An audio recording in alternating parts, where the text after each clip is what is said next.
Hello, hello, hello, everybody. How's it going? Oh, sorry, let me just tweak the framing a little bit. Oh, give me a second. Let me just make sure this looks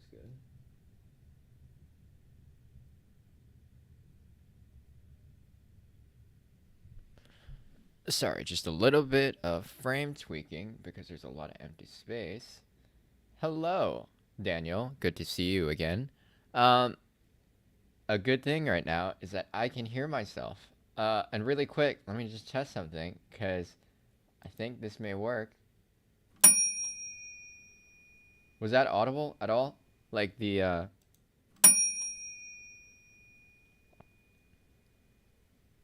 Okay, good.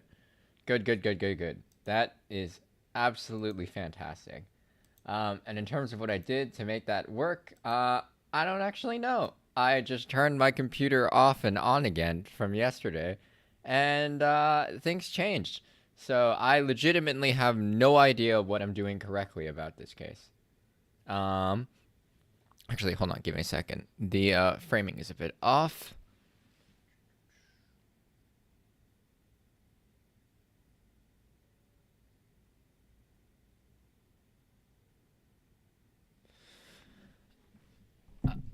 Um, Yeah, yeah, you know what? I'll definitely try that next time. Just kick my laptop directly, just anytime it doesn't do what I want it to. Um, I'm sure they teach that if you do like an IT degree, like as a way of repairing computers. Um, yeah, so, uh, welcome to the study stream. Both my returning audience and um anybody else who happens to be tuning in after the fact or tuning in maybe live but is new here. Doesn't seem like that's the case yet, but who knows? Could find someone new today. Awesome, awesome. That is great to hear that your exams are over. How was your math exam? Right, you had a math one after the econ one.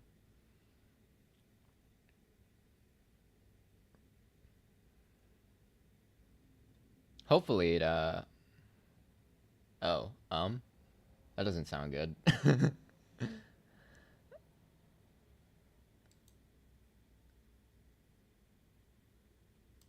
That sounds pretty dumb. I'm not gonna lie. Wow. Damn. Why do you have to remember data sets? Uh, Wait. So like, was this a thing before about like weather data where you had to like remember different weather stations or something? That just doesn't seem like very useful. I guess I don't know. Maybe it depends on the context. Oh, well that's dumb. Why do you have to remember different values? Shouldn't it just be problem solving? Huh. That is weird. That is a weird math exam. I don't know. Typically, in my experience, most math exams are just problem solving. In fact, um, they like discourage memorization because they'll throw like a completely different word problem context to a procedure you learned in class. So it's never about like memorizing stuff. It's about understanding how to solve problems in like new contexts. Yeah, that seems pretty dumb. Not gonna lie. But hey, you got through it. That's pretty awesome. And now it's like the weekend. Yeah, what part of math is it? Like statistics or like I mean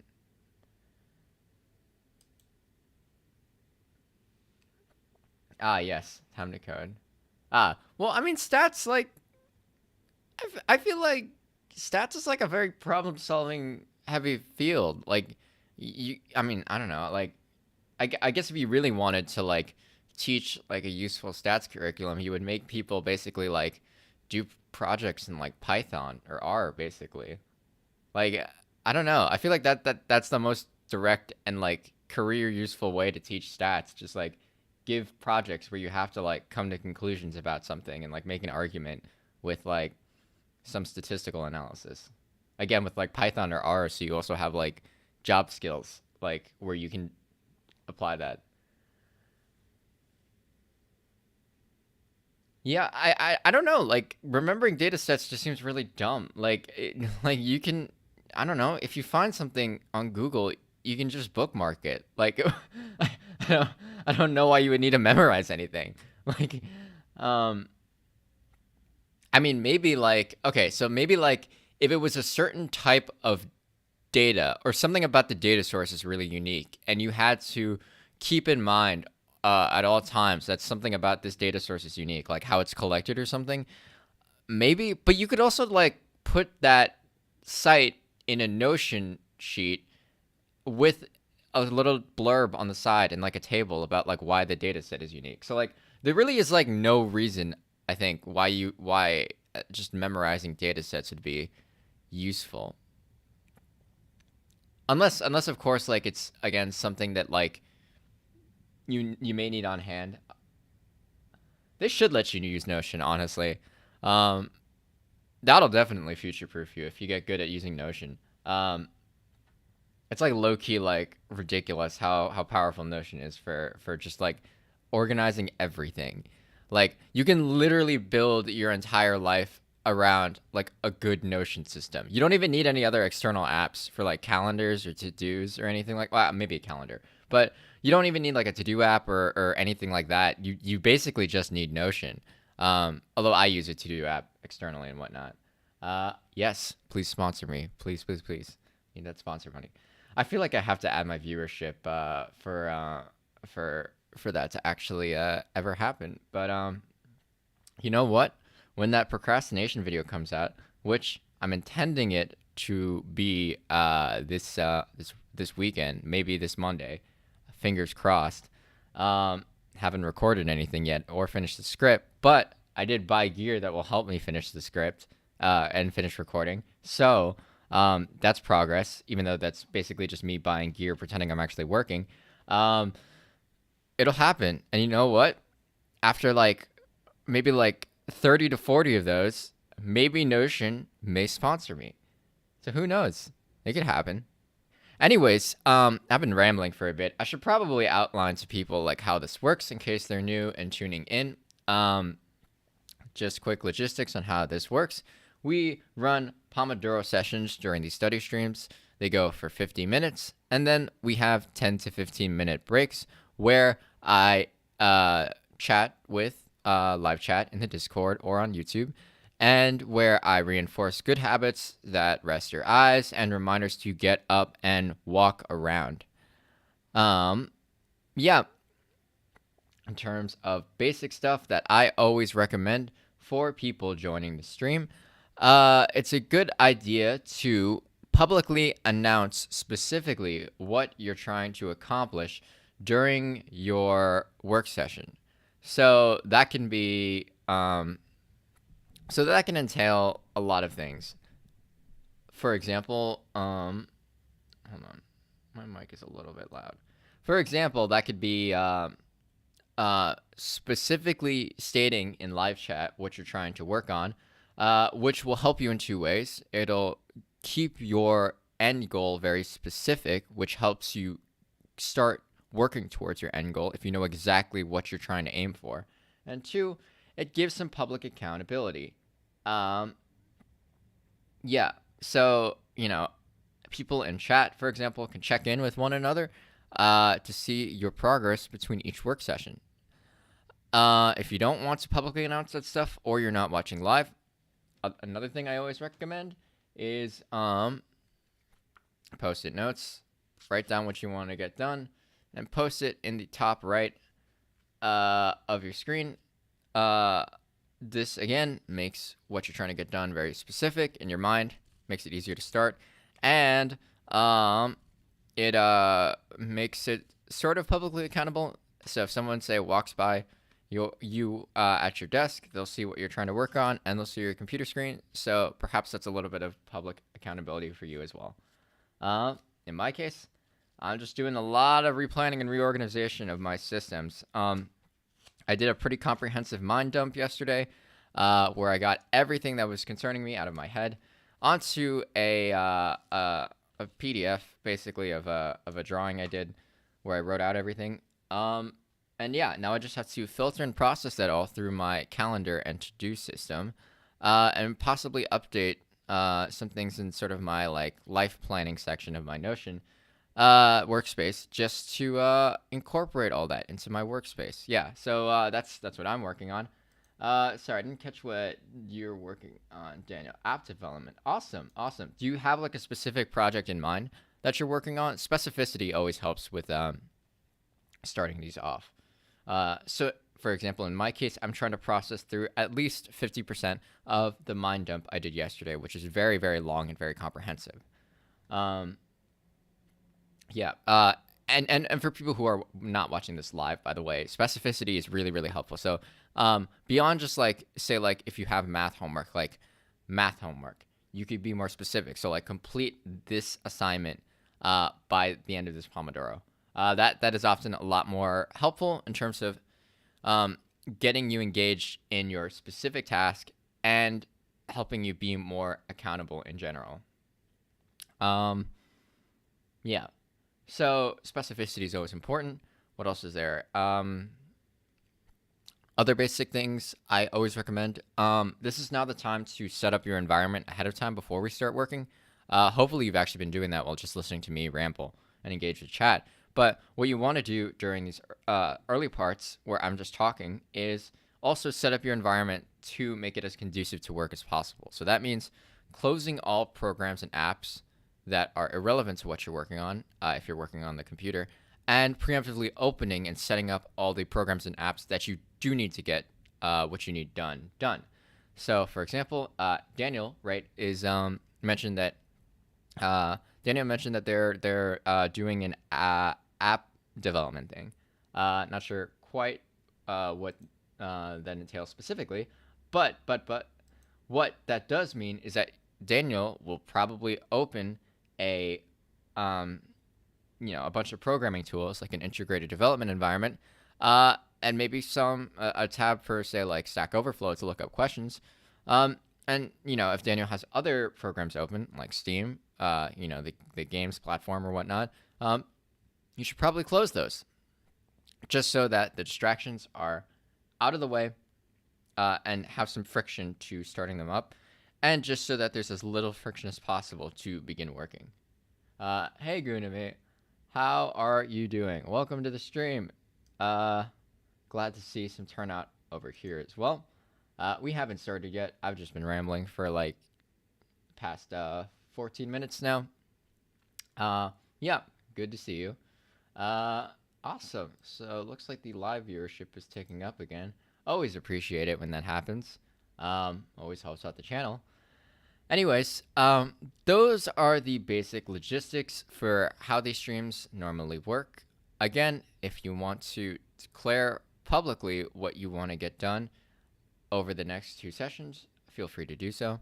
If not, you don't necessarily have to, but I do advise writing down in words specifically what you're trying to get done in some form or another. Awesome. So with that, I think we're in a good spot to start working. I am going to set up the timer and the music so that we can start engaging in our work session to begin with. So let me just test if that's working. Hold on a second.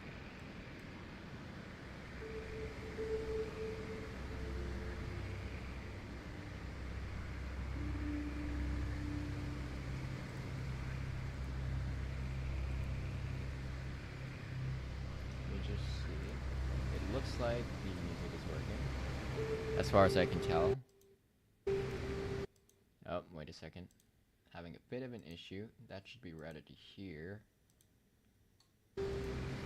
Yeah, okay, I can hear that better now. Wait, let me just test the timer as well. I don't know if that was audible or not, but there should have been a ding. If not, we'll have to resolve that in some way or another. But yeah. Anyways, it looks like we're all set to go, so hopefully everyone is ready to start doing what they need to get done. And we can start engaging nicely in our first session. So I'm going to set the timer going, and I'm going to set the music going. Hopefully, this first session is nice and productive for all of y'all. Good luck. Hope to see you on the other side of the session.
Okay. Uh, Let me know really briefly, actually.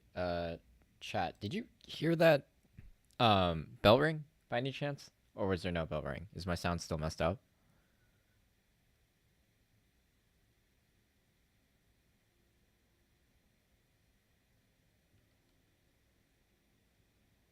Hello, Daniel. Hello, Guname. Was there a bell ring by any chance? Was that heard at all? Okay, thank God. Awesome. That is super good. Sound is like I think working now, and I have no idea why it's working now. Because I had this fully set up exactly the same yesterday when things weren't working. So maybe it's like I have no idea, honestly. Maybe it's like a thing about like plugging in things in the right order. I don't even know at this point. Anyways, awesome. That was a great first session, everybody. So why don't we engage in the normal thing I like to do at the end of these sessions, which is the iRest habit that I consistently preach on this channel. So what that entails is finding an object that's safe to look at, that's 6 to 7 meters away or farther, or if you live in the US, 20 feet away or farther, that you can stare at for 1 minute. We're going to stare at this object for 1 minute to rest our eyes after we stared at close proximity objects for 50 minutes. So I've got my timer set up right here, and I've got my personal object, which is a building across the street. Hopefully, if you're following along, either live or watching this as a VOD, you are also finding an object that you can look at, and you have found it, and you can start looking at it now. So hopefully you found something, and you're looking at it.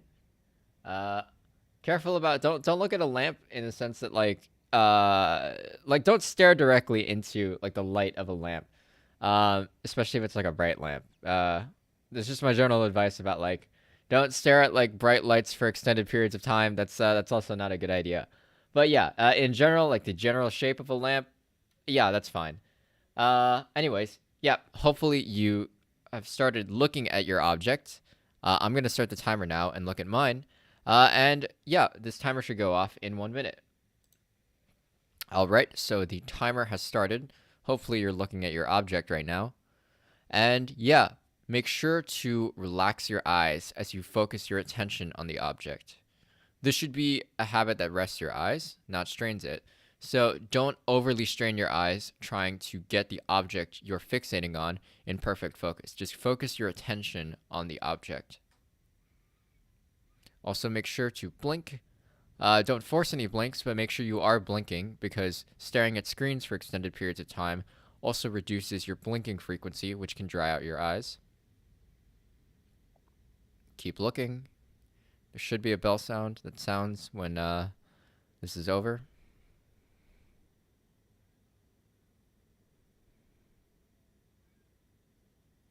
Keep looking.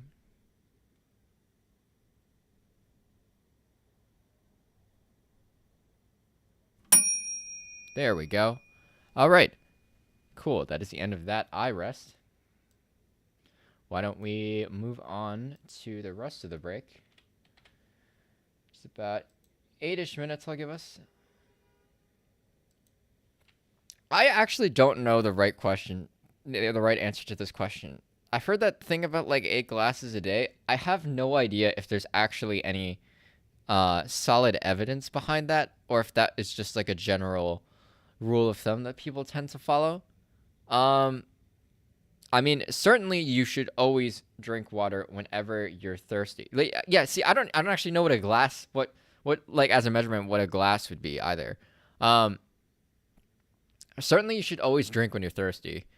And I definitely do accept the fact that there could be cases where you're not so mindful of like how hungry or how thirsty you are, so you're actually a bit, you know, like suboptimally hydrated sometimes. But yeah, I feel like it's a hard thing to recommend to people just because body types vary significantly, And so like I I don't know if there's like a hard and fast rule for how much everybody should drink a day. You know, like I do get the feeling that like your activity definitely determines that as well, right? So if you're like a professional athlete, right? Obviously, your healthy diet and your healthy water intake is going to differ significantly from like a programmer, right? Yeah, yeah, there's that too, right?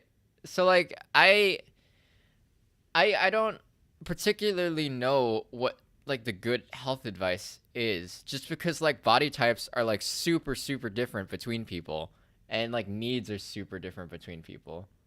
Um yeah, drinking does sometimes help me feel awake as well. Um but yeah, I don't know. I think it's a very subjective thing that really like people should just personally experiment with more, cuz I don't feel like um it's necessarily a good idea to make like broad statements about like how much everybody should drink. There's like too much variance among people, I think.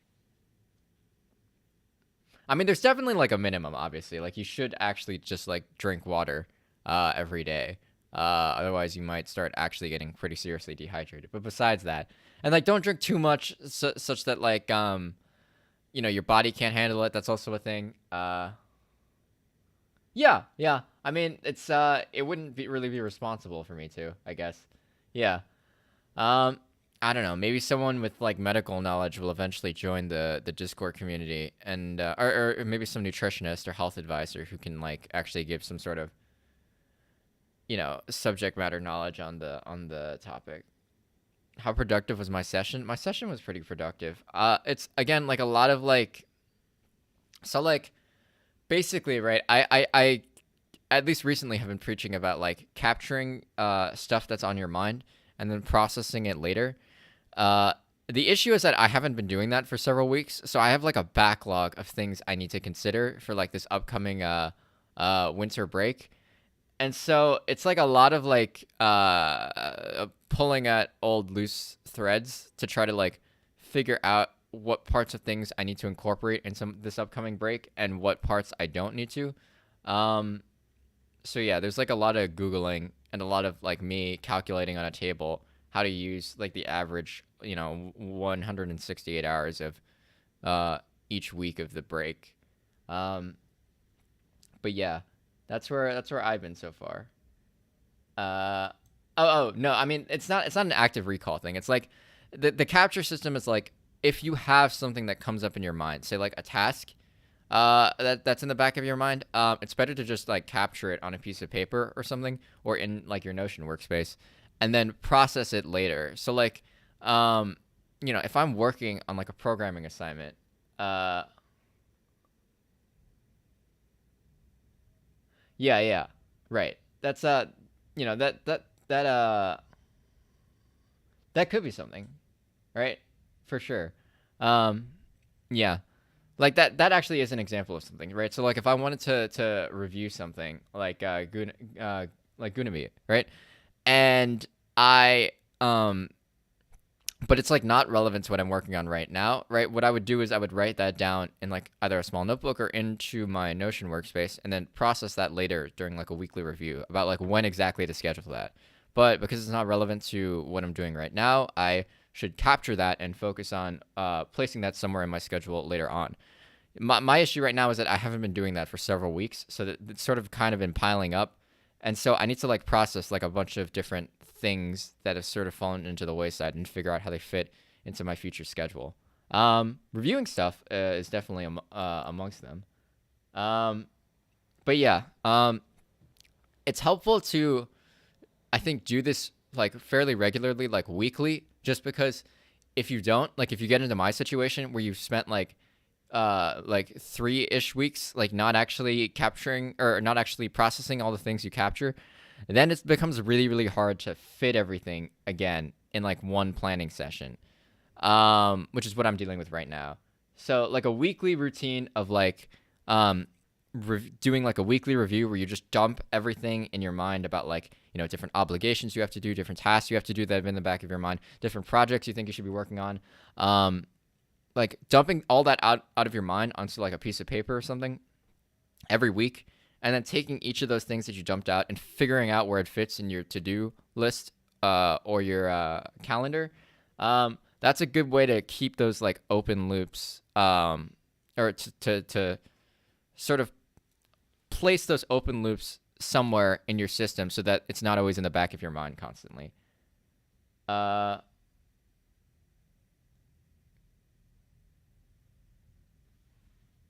When you don't plan. Wait, so are you saying like I give good tips when I don't plan? Oh, you mean like when I don't plan out ahead of time what tips to tell people? I still should do that. That's actually written down on my thing. Um, yeah, I mean it's mostly just stuff I'm struggling with right now.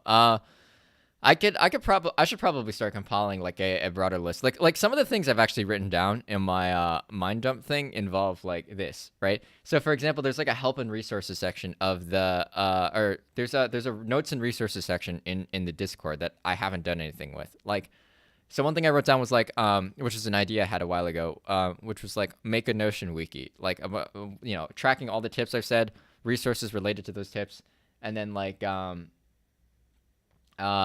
making it so that it's like a wiki that people can look at in the Discord community anytime I mention a tip or something, right? So like people can reference it, right? So like that's something that's been on my mind. It's not directly relevant right now during school, but it's like something that is like an open loop, right? That I need to figure out where to place somewhere in the future. So like basically, part of this replanning process is going to involve me figuring out where in my Todoist app to put that, and where in my Google Calendar schedule to put that. Um, so yeah, that's just me off on a tangent about what I'm necessarily doing right now. Anyways, the work session or the break session is actually over, but I do want to encourage everyone to get up and walk around like at least a little bit, just to like move your legs a little. Like you don't have to be super physically active, but just so that you don't get like a repeated stress injury from just you know being stationary for long periods of time. I'm gonna encourage everyone to like get up and walk around for at least like 2-ish minutes. So I'll set the timer to 2 minutes. Put up the be right back timer. After that, we'll update the overlay and we'll get to our second work session. Hopefully, that doesn't extend things out too late for a lot of people, but we'll see. So I'm going to set this timer to 2 minutes. Okay. Yeah, that's cool. If you're not feeling well, don't feel obligated to come on stream, by the way. That's totally not necessary. Anyways, I'm going to encourage everyone to get up and walk around. I'll see you when the timer sounds again.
Sorry, I forgot to unmute.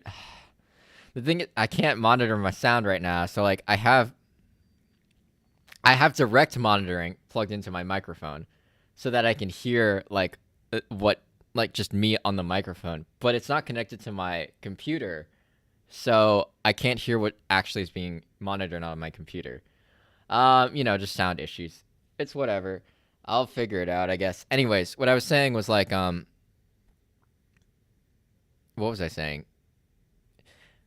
I think I was just mentioning about like me just filling my water and like not actually knowing how much I should be drinking. But if you're in that case, just always experiment a little bit, like safe, mild experiments. Uh, anyways, let's update the overlay to keep track of our progress. So, for example, we've got 1 out of 2 sessions done today, and our group total is a solid 3. There we go. Awesome. Awesome, awesome, awesome. 6 is going to be a good yield, I think. Hopefully things aren't getting too late for all of y'all, but it is a Friday if I've kept track of time correctly. So, yeah, hopefully it's, just a nice and relaxing way to get a couple things done before relaxing into a nice calming sleep into the weekend. It does feel kind of weird because it's a holiday in the US, so I've sort of lost all sense of like what's a weekday anymore very briefly, but I think the pandemic has already done that anyways. Uh awesome, awesome, awesome. Uh all right. Cool. So, why don't we set up for the second session? I'm going to set the timer to 50.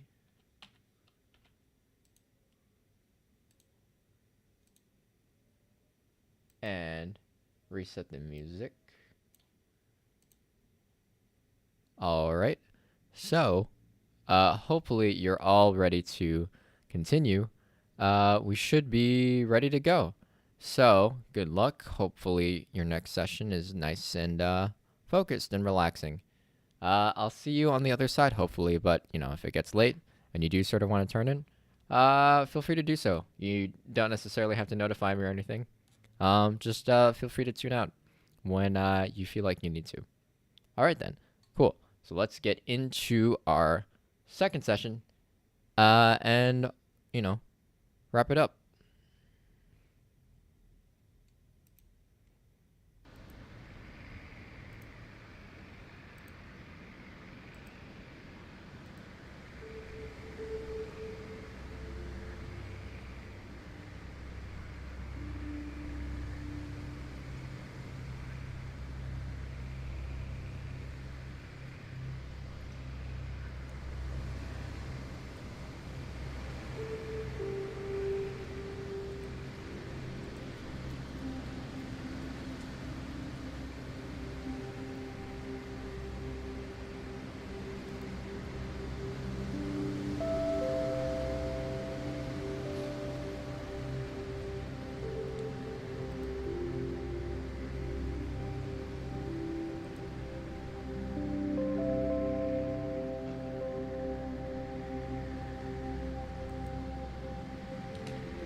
Okay, that is the second session done. So, uh, yeah, good job to everybody who's made it through both sessions.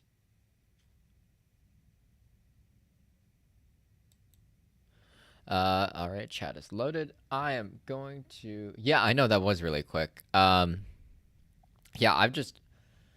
Yeah. It's great to hear that it was really productive. Let me just also set the timer up ahead of time, just so we're. Oh wow, that is really solid, actually. Yeah, hopefully those are very solid notes. Oh yeah, in terms of me, um, yeah, again, I'm still in that very deep planning phase. Right now, what I'm working on is planning out my course schedule for next semester. So like, basically, there's like different time frames that are all interacting here. So like, I have what I need to complete in these last 3 weeks of the semester, what I'm planning on completing over the like holiday break, and then what I'm planning on doing in the next semester. Because we have like 4.5 month semesters in the U.S. I guess I don't know if the same system happens with like terms in the UK, but yeah, sort of the different time frames are interacting with one another. So what I do in the near future is starting to be influenced by what I do in the medium term, like break, and that's influenced by what I do in the more longer term, which is like, a couple months from now in my next range of classes. So yeah, I'm right now. I've been trying to research into the different classes that are available and figure out a good schedule that optimizes, I guess, like interesting and useful stuff, but also apt amount of free time so that I can maintain a bunch of the projects I'm doing, including this one. Uh, yeah, I mean, it is what I guess it comes off that way, but at the same time, I sometimes suspect that it's uh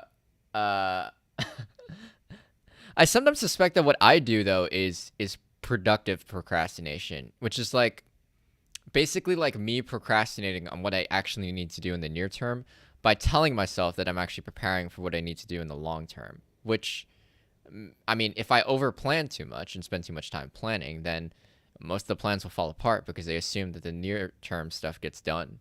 So sometimes, like, actually being super flexible about the future is actually the better strategy. So I don't know. I mean, like maybe not having a very, uh, spending a lot of time researching and figuring out like clear cut what my plan is supposed to be.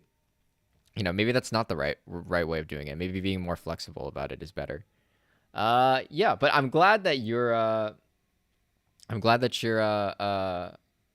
session was productive. That's super good. Um, all right. So really quick, I do want to walk through the eye habit just for everybody who's following along, who may be watching either live or maybe watching this as a VOD after the fact. I actually have no idea how many people like watch these as like VODs rather than as live streams, but I guess I could peer into analytics later on to see. But yeah, anyways, I have the 1 minute timer set for the eye rest. So hopefully, everyone has an object that's 6 to 7 meters away that's nice and accessible to them. The building that I look at is still right in front of me. So yeah, mine is still there. So yeah, hopefully everyone watching can find a similar object that they were looking at before to one now. And they can start looking at that object. I'm going to open up the timer, and I'm going to start it. So yeah, please start looking at your object. All right, the timer started. I'm looking at my object. Remember, eyes should be relaxed. Your attention should be on the object, but you don't have to strain your eyes to make it as clear in your vision as possible. Just keep your eyes relaxed and remember to blink. That is the important thing. Looking.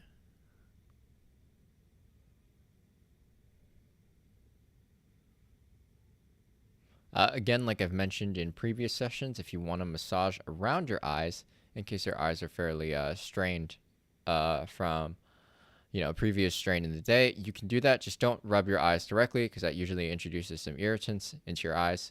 but rubbing the sort of areas like around your eye socket is usually okay. Sometimes relaxes the muscles and makes sure your eye, the muscles that help focus your eye aren't too tense. There we go. That is the second eye rest done. And really quick, I'm also going to update the overlay to reflect all the progress we've done. So that is session 2 of 2 completed. And for the group total, is Daniel still here? He was at the beginning. Oh yeah, okay, cool. You just didn't realize. Awesome. So we're at 6. Nice. That is a great number. Well, actually, depending on what cultural or religious tradition you are, that maybe isn't a great number. But yeah, awesome. That is great. That is a great haul, everybody. Yeah, that was super good. I got a lot of planning done, although I think I've bitten off way more than I can chew. And you know, started planning way too much of my life than necessary. But some stuff is more clear now, so I take that as a win. Hey, Daniel, really quick, how was your session? I do want to know. Awesome, CS revision. That's always good. Were you reviewing a particular topic in CS? Yes. Applying for a course as well. Uh, hmm. That's interesting. I didn't realize like applying for courses was like much of a thing. Uh, oh, wow. Nice. That's pretty solid. Wow. Um, yeah. That sounds really solid. Hopefully the session was nice and productive for those ends. Nice. Yeah, actually that makes a lot of sense. Yeah, for sure. Software engineering is definitely one of those things that uh yeah, can definitely survive this work from home situation. Uh yeah. Well, they should always be careful about that because if developers can work from home, that also means that you don't need to hire developers that are in your home country. Uh, hmm,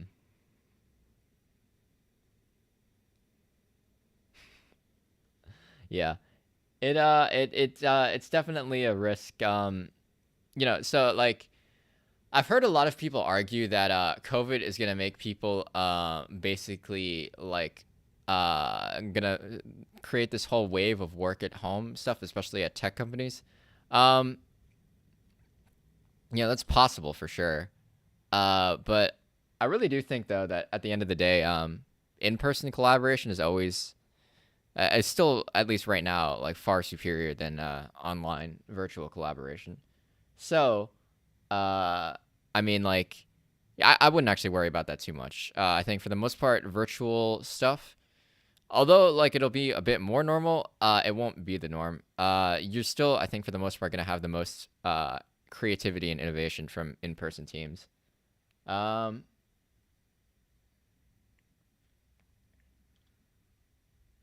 yeah. Uh, yeah. Also, procrastination too. Like, I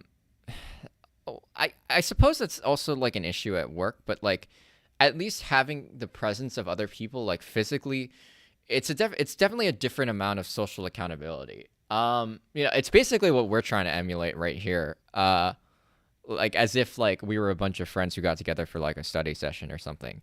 But it's never in my view it's never as effective, especially when you have like motivated coworkers who are there physically with you. Like I feel like that is probably the most compelling thing that makes you avoid procrastination in a physical workspace. Just like having like passionate team members who are relying on you and who interact with you like physically. Um, I don't know. The jury's still out on that, obviously. It's definitely the case that like some virtual work aspects are going to be way more normal than they were before. But yeah, I wouldn't fully bet on a huge like shift coming from COVID. For the most part, I think most things in life will probably regress to the mean. Uh, how does school work for me? So, in terms of me, I have one in-person class. It's like a reduced class size. It's also a hybrid class. So most of the class is actually decided to stay at home, and they can stay at home and watch lectures live on Zoom and participate over Zoom. But I go in person. I'm like part of the half of the class that did decide to go in person.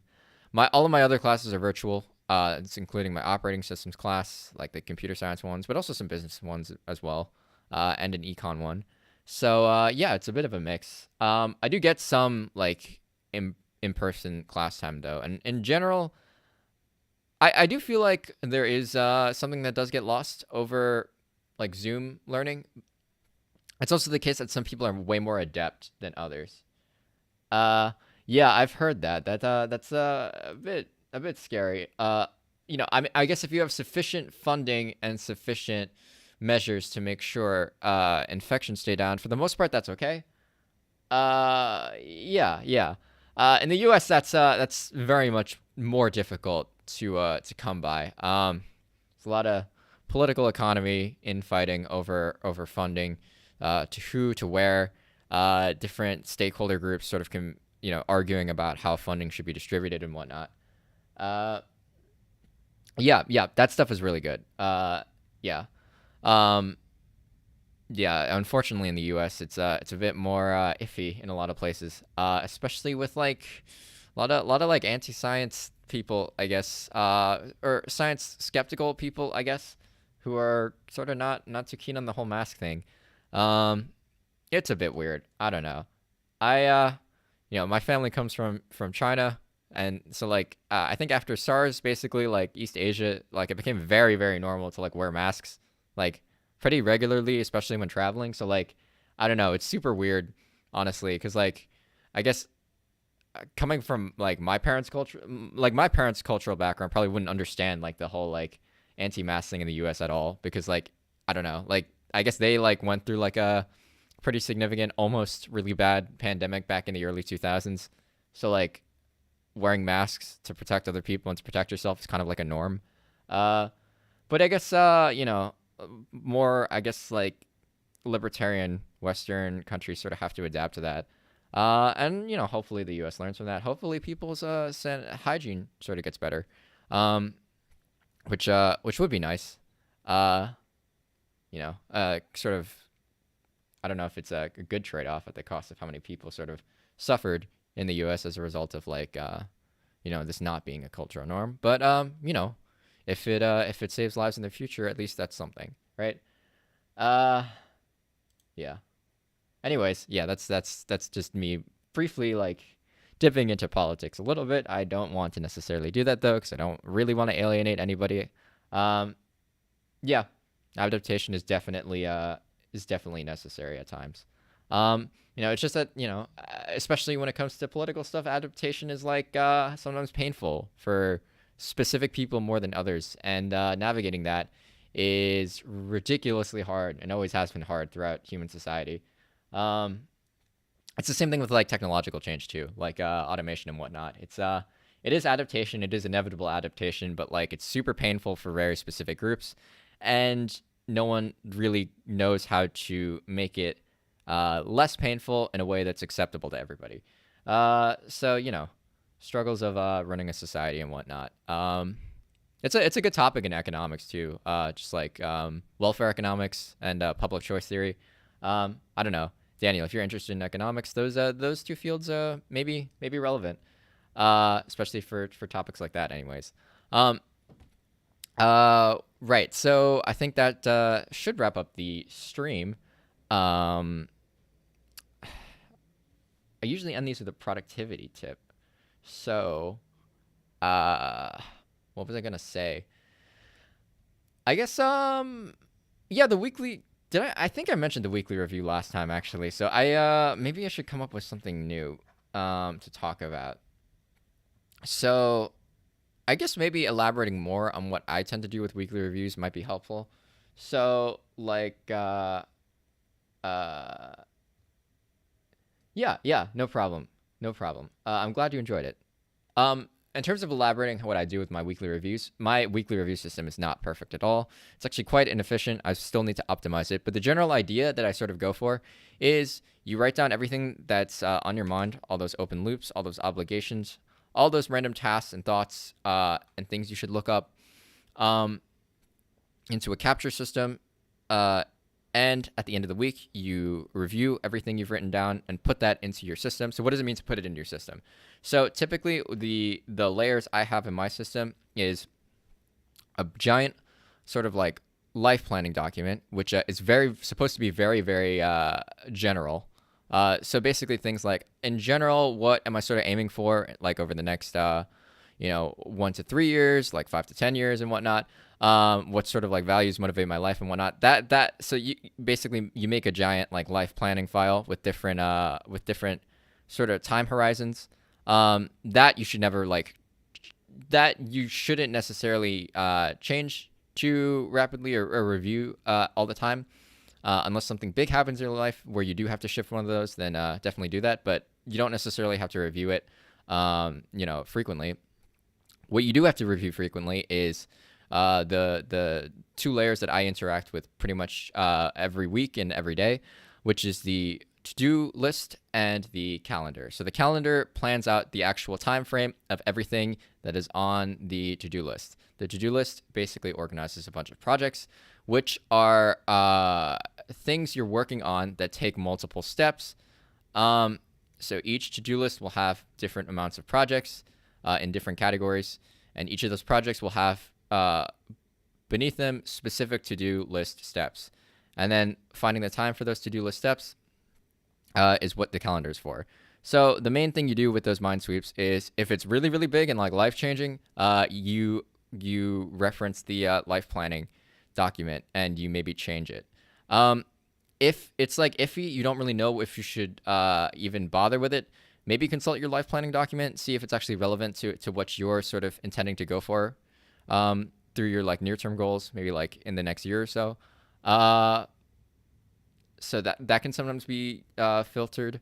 And then the rest where it is relevant and it's not like a long-term like life-changing thing, that is more so like you enter that into your to-do list as like either a project or like an additional step to an existing project or whatnot. And you basically make sure to see that your to-do list is mapped onto your calendar correctly. You should probably do this like a week-by-week basis. Doing this too frequently can sometimes really slow you down because you always feel like you have to course correct like every time something like gets messed up. Like a weekly frequency should be sufficient, like planning week by week. At least in my case, it varies between people. It varies depending on the type of obligations you have and whatnot. But yeah, that's in general what I tend to do with those weekly reviews. And yes, lots of for loops and while loops.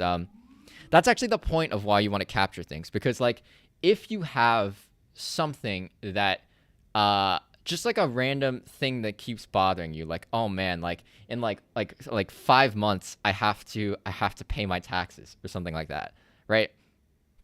So like there's no like essentially that's like a while loop, right? That's playing in the back of your head, right? Like every time you think, like every time you run through, I don't know, your like main function or whatever, like it triggers like this while loop that reminds you, oh, I have to do that later, right? But that's not that efficient, right? That uses up sort of your mental resources and whatnot for something that like isn't going to be relevant for a while, right? So what you want to do is you want to externalize that, right? So for example, like create some external program that's like linked to your main program, right? That will send like a signal when it's actually time for you to start actually caring about it, right? That's what your to-do list is for. Your task manager, sorry. I guess to-do list is a bit more general, but like your task manager is for. That's what your calendar is for, setting up like reminders and planning out time ahead of time in the future where you actually have to should spend mental resources worrying about that. But until then, right, it's sort of a waste of time, like just constantly being reminded about that every week or so. It's better to like externalize it somewhere. I guess that's the basic intuition. I don't know if I've necessarily explained it that well, I don't know. Maybe I can figure out how to do a video on what I'm sort of talking about. It's highly based off of David Allen's Getting Things Done system, which was like one of the OG like productivity systems, like in the early 2000s. If you're interested in sort of the things I'm talking about, definitely check out David Allen's GTD is sometimes what it's referred to, but it's the Getting Things Done system. But yeah, that I guess is my weird like productivity tip rants thing, whatnot. So hopefully that was like useful or relevant in some way, and not just me rambling. And yeah, I guess that's where we'll end it. Thank you so much for turning out, either live or if somebody's watching this as a VOD. Thank you for turning out after the fact. I value all views, whether they be live or off, not live. So yeah, I appreciate it all. It always helps me get this out to more people. The more people watch this, so yeah, please like and subscribe if you enjoyed things. And yeah, good night to all my viewers in the UK. Hope it was nice. And yeah, I'm gonna throw up the end screen. Good job, everybody. I will see you all on Monday at the normal time.